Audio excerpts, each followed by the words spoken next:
उत्तर प्रदेश और देश की सियासत में ऐसे कई मौके आए हैं जब राजनीतिक शिष्य ने गुरु को चैलेंज किया, राजनीतिक गुरु को चुनौती दी, चुनाव के मैदान में दो दो हाथ करने का चैलेंज दिया और चुनाव को ऐसा दिलचस्प बना दिया कि पूरे देश की लोकसभा सीट में सबसे ज्यादा ट्रेंडिंग वो सीट रही। पूरे देश की नजर उस सीट पर थी कि भाई कौन जीता।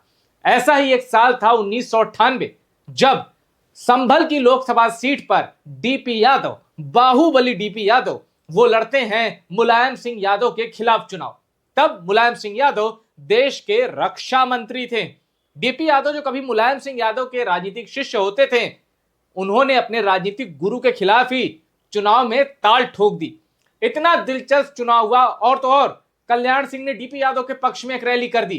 कल्याण सिंह पिछड़ों के सबसे पॉपुलर लीडर में से एक, उन्होंने डीपी यादव के पक्ष में रैली कर दी तो लोगों को लगा कि अब यह चुनाव मुलायम सिंह यादव लोकसभा का चुनाव हार सकते हैं और डीपी यादव करिश्मा कर सकते हैं। और ये जानते हैं सबसे बड़ी बात क्या है, 1998 के उस चुनाव में उस समय जो सिटिंग एमपी थे, संभल के सिटिंग सांसद, वो डीपी यादव ही थे। 1996 में वो बहुजन समाज पार्टी बसपा के टिकट पर चुनाव जीतकर संसद पहुंच चुके थे।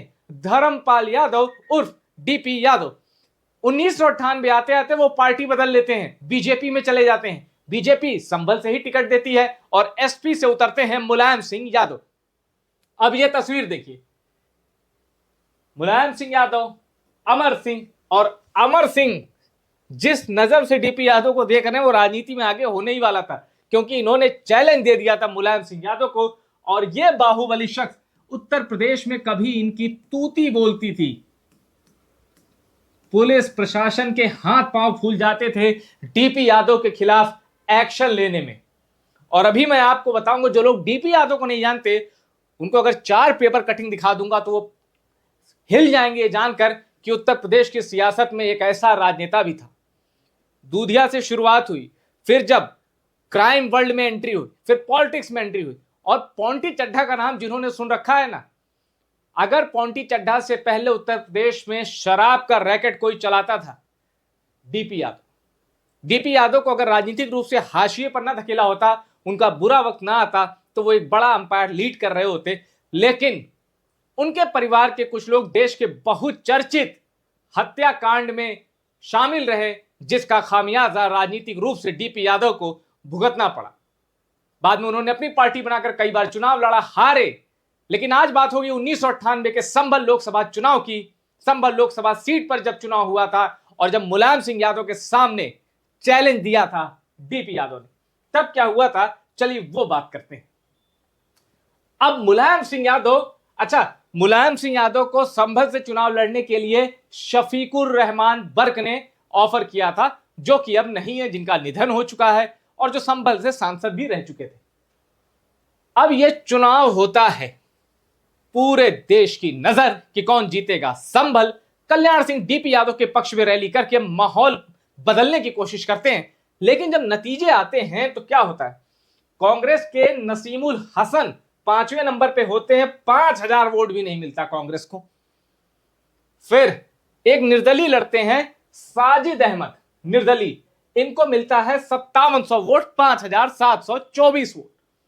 उसके बाद बुद्ध सेन, ये लड़ते हैं बीएसपी के टिकट से, मायावती बुद्ध सेन को टिकट देती हैं, ये पाते हैं 1,38,745 वोट, यानी 1,38,000 वोट, कुल पड़े वोटों का करीब 18.5%। अब डीपी यादव जो कि संभल से सांसद थे, सिटिंग सांसद थे, मुलायम सिंह यादव के खिलाफ चुनाव लड़ रहे थे, लोग कह रहे थे डीपी यादव जीत जाएंगे। डीपी यादव को मिले थे 2,10,000 वोट, और यानी कुल पड़े वोटों का 28% डीपी यादव को मिला था। और बीजेपी के टिकट पर धर्मपाल यादव उर्फ डीपी यादव चुनाव हार गए। जीता कौन? नेताजी मुलायम सिंह यादव चुनाव जीत जाते हैं और उन्हें मिलता है 3,76,828 वोट, कुल पड़े वोटों का 50% से भी ज्यादा। अब जो आदमी 50% से ज्यादा वोट पा लेता है, उसको गणित कहती है कि चुनाव में नहीं हराया जा सकता। तो यह था वो संभल का लोकसभा चुनाव जिसका पूरा देश में हाइप बना हुआ था और जिसको जीता मुलायम सिंह यादव ने। अब डीपी यादव ने इसके बाद बीजेपी से नजदीकी भी बनाई। एक बार जब राज्यसभा सांसद बने, कहा गया बीजेपी ने बनाया है, फिर बाकायदा बनाया। उसके बाद फिर कुछ राजनीतिक दलों में गए, फिर अपनी पार्टी बनाई, चुनाव लड़ा, लेकिन बात नहीं बन पाई। बदायूं से धर्मेंद्र यादव के खिलाफ भी ताल ठोकी, वहां भी डीपी यादव हार गए। और अब मैं आपको बताता हूं डीपी यादव का एक वो परिचय, जो लोग नहीं जानते कि डीपी यादव कौन है, उनको जरा बताता हूं। कहानी बाहुबली डीपी यादव की। दूध बेच बने शराब माफिया, कांग्रेस से सियासत में उतरे, बीजेपी ने बनाया एमपी, पर थोड़े दिन बाद कर दिया था आउट।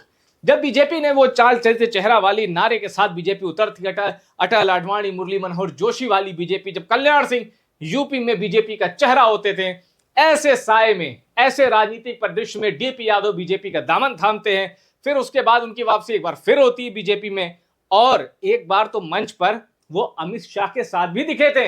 तब बहुत चर्चा हुई थी डीपी यादव की कि आखिर इतने सालों बाद ये अमित शाह के साथ ये क्या कर रहे हैं मंच पर। बड़ी वायरल हुई थी वो तस्वीर।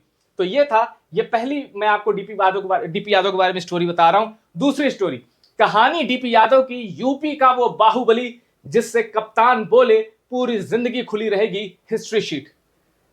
ये अभी कुछ साल पहले की है, जब उत्तर प्रदेश में सत्ता परिवर्तन हुआ। 2017 में बीजेपी की सरकार आई, डीपी यादव के खिलाफ जो एक्शन थे वो थोड़े से तेज हुए, और डीपी यादव खुद गए थे कानून के पास। उन्होंने कहा था कि अब मेरी उम्र हो चुकी है, वो जो हिस्ट्री शीट है उसको बंद करो। तब ये जवाब आया था। दूध बेचने वाले से लेकर खूनी नेता तक पढ़े यूपी के मिनी सीएम कहे जाने वाले डीपी यादव की पूरी कहानी। अभिषेक आर्टिकल में डीपी यादव की राजनीति का सार है मिनी सीएम। मिनी सीएम का मतलब होता है सीएम के बाद जिसे सीएम माना जाता है। वो कोई पद नहीं होता, लेकिन कैबिनेट, जनता, गलियारा, राजनीतिक गलियारा, पत्रकार, वो सब जानते हैं इस आदमी का रसूख कितना है, और ये रसूख था डीपी यादव का। ये तो ये कहानी आज मैंने आपको बताई डीपी यादव की। एक समय राजनीति में ये इतने ट्रेंडिंग होते थे कि कोई भी पार्टी रहे, डीपी यादव का नाम सुन के उनको लगता था अब ये चुनाव किधर से लड़ेंगे, किधर से आएंगे। हर पार्टी उनको एक्सेप्ट करने के लिए तैयार रहती थी, क्योंकि उनके पास यादवों का एक मजबूत वोट बैंक था, जिस पर डीपी यादव ने कई सालों तक अपनी पकड़ बनाए रखी। हालांकि राजनीति के तेवर बदले, राजनीति का अंदाज बदला, उस अंदाज में डीपी यादव जेल नहीं हो पाए। लेकिन एक वक्त था 90 के दशक में, जब डीपी यादव की उत्तर प्रदेश में तूती बोलती थी।